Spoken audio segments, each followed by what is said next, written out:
बिस्मिल्लाहिर्रहमानिर्रहीम। हाँ जी, आज के लेक्चर में भी हम डिस्कस करेंगे लेजर को।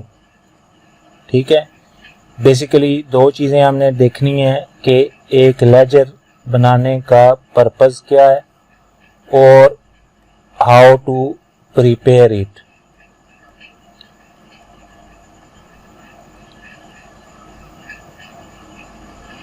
ठीक है, देखें होता यह कि हमने शुरू में बात की थी कि फाइनेंशियल अकाउंटिंग का जो बेसिक पर्पस है वो इंफॉर्मेशन प्रोवाइड करना है, और इंफॉर्मेशन इस तरह से प्रोवाइड करनी है कि जब चाहिए हो फौरी तौर पर मिले, रेडीली अवेलेबल होनी चाहिए। ठीक है, जो इंफॉर्मेशन लेट मिलती है उसका बेनिफिट नहीं होता, या इवन सम टाइम ऐसा भी होता है कि लेट इंफॉर्मेशन जो है वो बिजनेस के लिए लॉसेस की वजह बन सकती है। अब अगर हम पर्टिकुलरली लेजर की बात करें तो हम एक एस्पेक्ट देखते हैं कि फॉर एग्जांपल हमारा एक क्रेडिट कस्टमर है, उसको हम सेल करते हैं। तो हमने बात पहले ये पढ़ी कि जब हम सेल करेंगे, उसको उधार पे चीज़ें बेचेंगे, तो हमने उससे बाद में पैसे भी लेने हैं। और एक लॉन्ग टर्म कस्टमर जो होता है, जैसे एक होल सेलर है, वो रिटेलर को अगर चीज़ें बेच रहा है, बिजनेस टू बिजनेस ट्रांजैक्शन हो रही है, तो उसमें ये भी होता है कि हो सकता है वो कुछ चीज़ें वापस कर दे। फिर हमने उसके साथ कुछ क्रेडिट टर्म्स डिफाइन की हुई हैं, तो अगर वो with in specified time period अगर हमें पेमेंट करता है तो हम उसको डिस्काउंट देते हैं। इसी तरह बैड डेट्स भी होते हैं वगैरह वगैरह। तो किसी भी एक क्रेडिट कस्टमर के साथ सेल के बाद मल्टीपल ट्रांजैक्शंस होती हैं, तो हर मंथ के एंड पे उस कस्टमर ने हमारे कुछ ना कुछ पैसे देने होते हैं। तो अगर हमें ये देखना है कि एक कस्टमर ने मंथ एंड पे हमारे कितने पैसे देने हैं, या एक सप्लायर को मंथ एंड पे हमने कितने पैसे देने हैं, तो ये मकसद जो है वो कैसे हल होता है कि हम उस सप्लायर का या उस कस्टमर का लेजर बना लेते हैं। अब हम इसमें एग्जांपल देखेंगे कि कुछ ट्रांजैक्शंस हैं वो लिखते हैं। फॉर एग्जांपल हमारा एक कस्टमर है, उसके साथ हमारी ट्रांजैक्शन हो रही है goods sold to mister Ali pound 1000। तो अब यहाँ पे मिस्टर अली नेम मेंशन है, तो ये भी मैंने आपको बताया था कि एक रूटीन है कि जब किसी ट्रांजैक्शन में नेम मेंशन होता है तो नॉर्मली वो क्रेडिट ट्रांजैक्शन होती है, यानी कि चीज़ें हमने उधार पे बेची हैं। अब इस ट्रांजैक्शन को अगर आप रिकॉर्ड करें तो आप क्या करेंगे, मिस्टर अली को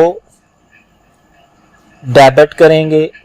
ठीक है, हमने पढ़ा था कि हम रिसीवेबल को डेबिट करेंगे, तो हम रिसीवेबल को भी डेबिट कर सकते हैं। अगर हम टोटल को देखना चाहते हैं कि टोटल हमारी अमाउंट रिसीवेबल कितनी है, उसको हम रिसीवेबल कंट्रोल अकाउंट कहते हैं। वो अलग से पूरा टॉपिक है हमारा प्राइमरी बुक्स और लेजर्स को जब हम एक सेपरेट लेक्चर में डिस्कस करेंगे।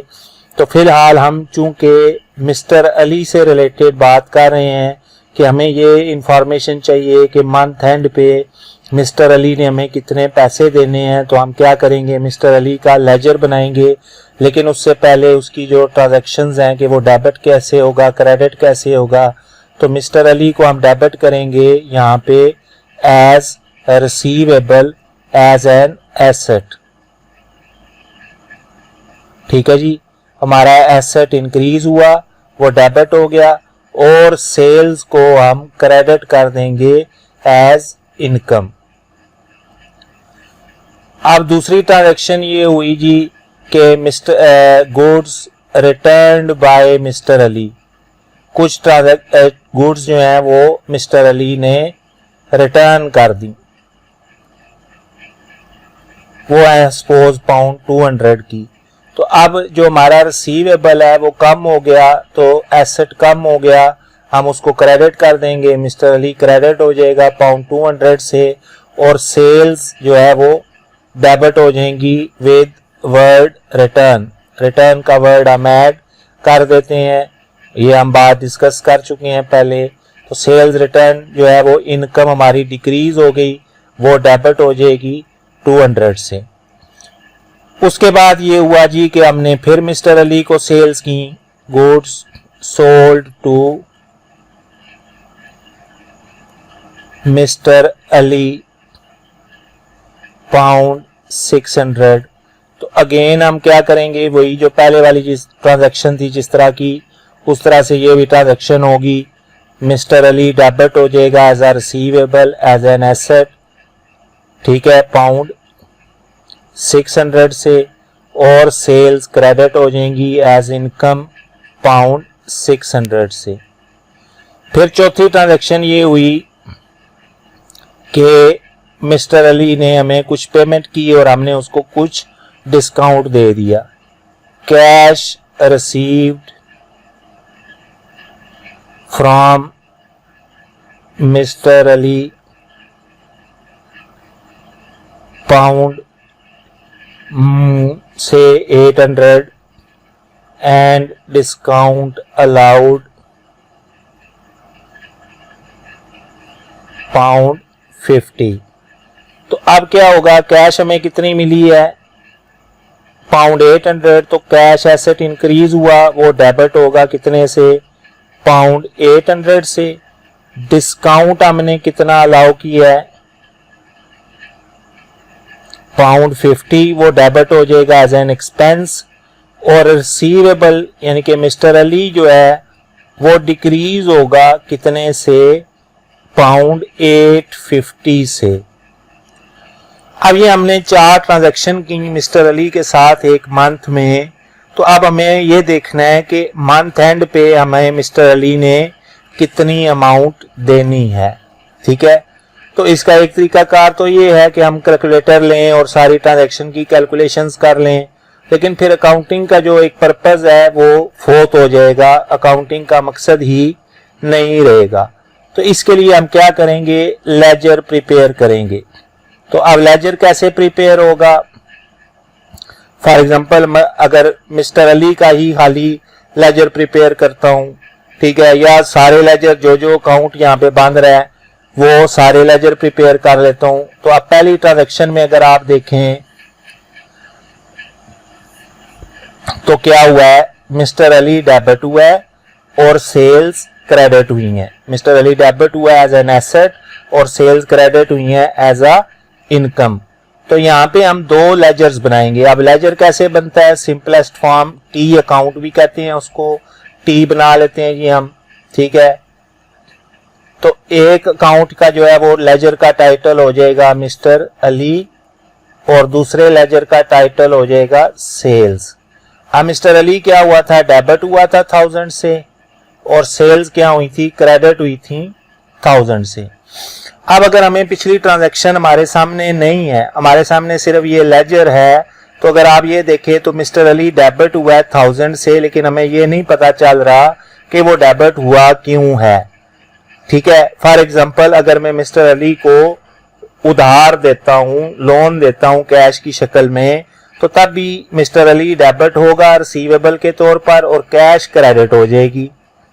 तो हमें यहाँ पे ये भी पता होना चाहिए कि लेजर में जब हम मिस्टर अली को डेबिट कर रहे हैं तो उसकी रीजन क्या है, तो उसकी रीजन है सेल्स। तो सेल्स हम यहाँ पे लिख देंगे एज अ रीजन, और सेल्स क्रेडिट हुई है 1000 से। अब सेल्स 2 तरह की हैं, कैश सेल्स है और क्रेडिट सेल्स है। तो हमें यहाँ पे ये नहीं पता चल रहा कि ये कैश सेल्स हैं या क्रेडिट सेल है। तो यहाँ पे रीजन के तौर पर हम क्या लिखेंगे, मिस्टर अली। तो जब नाम मेंशन होगा तो हमें पता चल जाएगा जी कि ये क्रेडिट सेल्स है। तो अब यहाँ पे कंक्लूजन क्या ड्रॉ हुआ कि जब हम किसी अकाउंट को डेबिट करते हैं तो उसकी जो रीजन है वो उसका क्रेडिट है, और जब किसी अकाउंट को क्रेडिट करते हैं तो उसकी जो रीजन है वो उसका डेबिट है।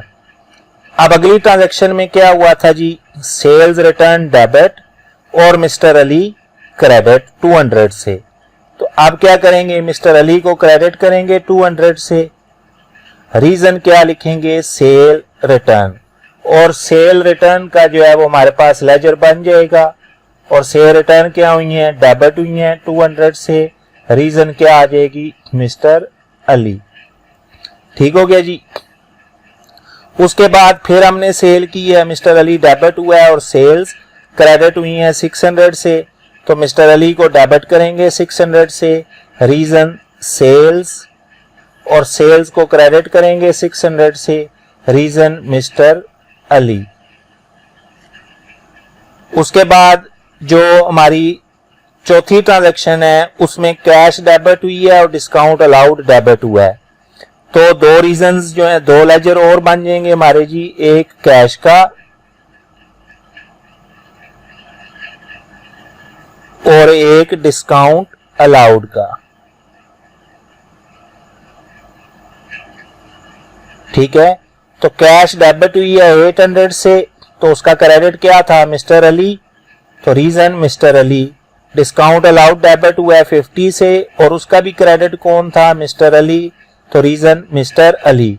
अब मिस्टर अली क्या हुआ है, क्रेडिट हुआ है लेकिन दो वजह से, 800 से वो क्रेडिट हुआ है, रीजन कैश, और 50 से वो क्रेडिट हुआ है, रीजन डिस्काउंट अलाउड। तो ये हमारे ये जो 4 ट्रांजैक्शन है इससे ये 5 लेजर्स बन गए। अब इन 5 लेजर्स को जब हमने प्रिपेयर कर लिया, अब हम क्या करेंगे, इन लेजर्स को बैलेंस करेंगे, बैलेंसिंग ऑफ लेजर्स। बैलेंस करने का मतलब क्या है, जैसे आप कहते हैं भी बैंक बैलेंस, मेरा इस वक्त बैंक बैलेंस कितना है, या मोबाइल का बैलेंस कितना है, तो ये वही वाला कॉन्सेप्ट है। मोबाइल का बैलेंस कितना है, जैसे आपने 500 का कार्ड लोड किया, फिर उसको आप यूज करते रहे, तो उसके बाद एक दिन बाद या एक वीक के बाद आपका बैलेंस कितना है, तो वो अमाउंट जो अभी भी आपके पास पड़ी हुई है। इसी तरह से मैं जब कहता हूँ मिस्टर अली का बैलेंस कितना है, तो मिस्टर अली को हमने सेल की, फिर उसने कुछ चीजें वापस कर दी, फिर कुछ पैसे दे दिए उसने, फिर हमने उसको कुछ डिस्काउंट अलाउ किया, तो उसके बाद बैलेंस कितना है उसका, यानी कि उसने मेरे कितने पैसे अभी देने हैं।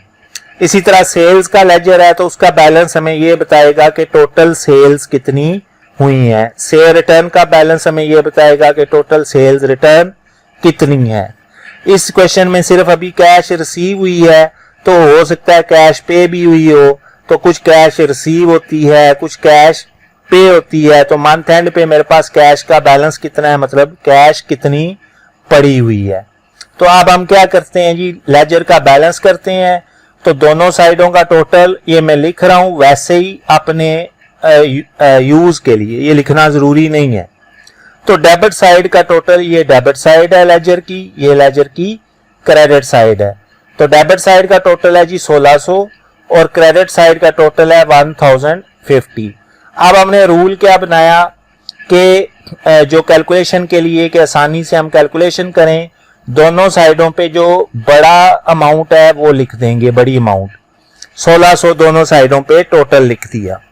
लेकिन क्रेडिट साइड का टोटल जो था वो 1050 था। इसका मतलब क्या है कि यहाँ पे हम 550 एंटर करेंगे तो ये टोटल 1600 पूरा होगा। अब ये 550 जो है इसको हम क्या कहते हैं, कैरेट डाउन।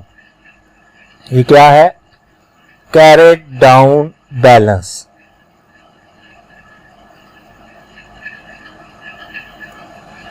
क्लियर हो गया जी। अब ये कैरेट डाउन बैलेंस क्या बता रहा है कि मैंने मिस्टर अली से मंथ एंड पे 550 जो है वो मेरा रिसीवेबल है। क्लियर हो गया। तो कैरेट डाउन बैलेंस किस साइड पे आया है, क्रेडिट साइड पे आया है। अब क्रेडिट साइड पे ये कैरेट डाउन बैलेंस क्यों आया है, क्योंकि क्रेडिट साइड छोटी थी, तो हमने वो अमाउंट यहाँ पे एंटर की है, तो इसका टोटल पूरा हुआ है 1600।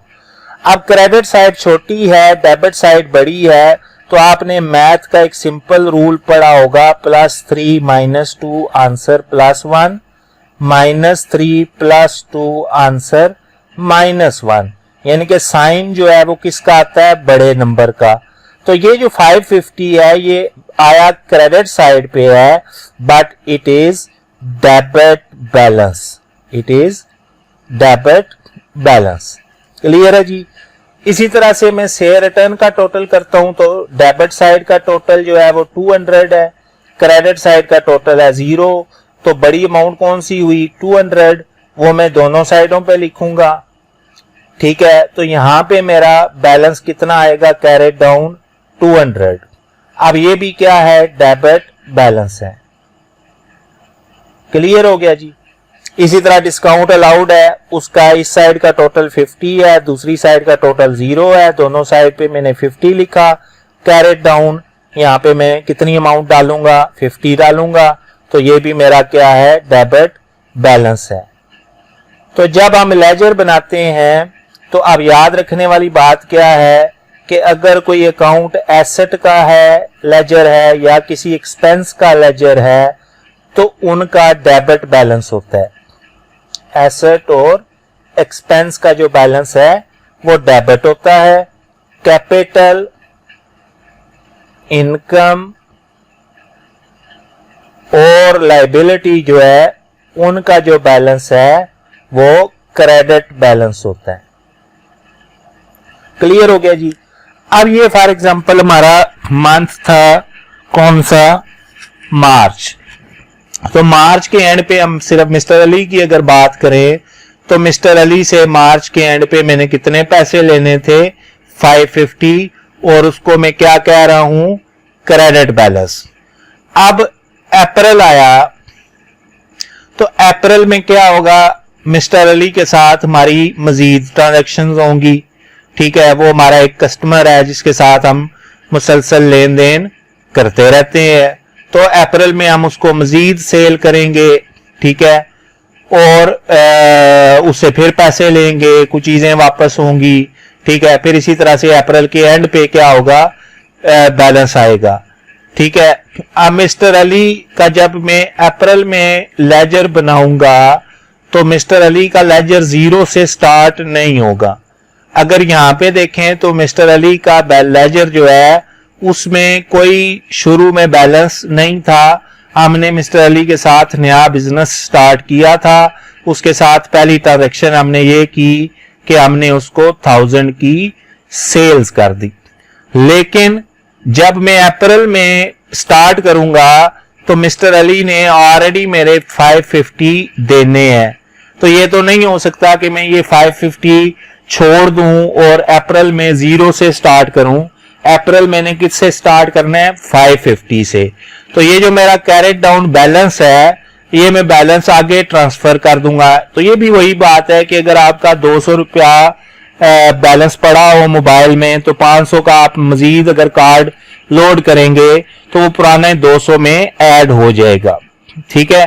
तो अब मैं क्या करूंगा, ब्रॉट डाउन 550। अब ब्रॉट डाउन जो है वो अपनी साइड पे आएगा क्योंकि हमने ये डिस्कस किया है कि ये कैरेट डाउन जो है ये क्रेडिट साइड पे आया है, लेकिन ये क्रेडिट साइड पे इसलिए आया है कि डेबिट साइड बड़ी है और ये डेबिट बैलेंस है।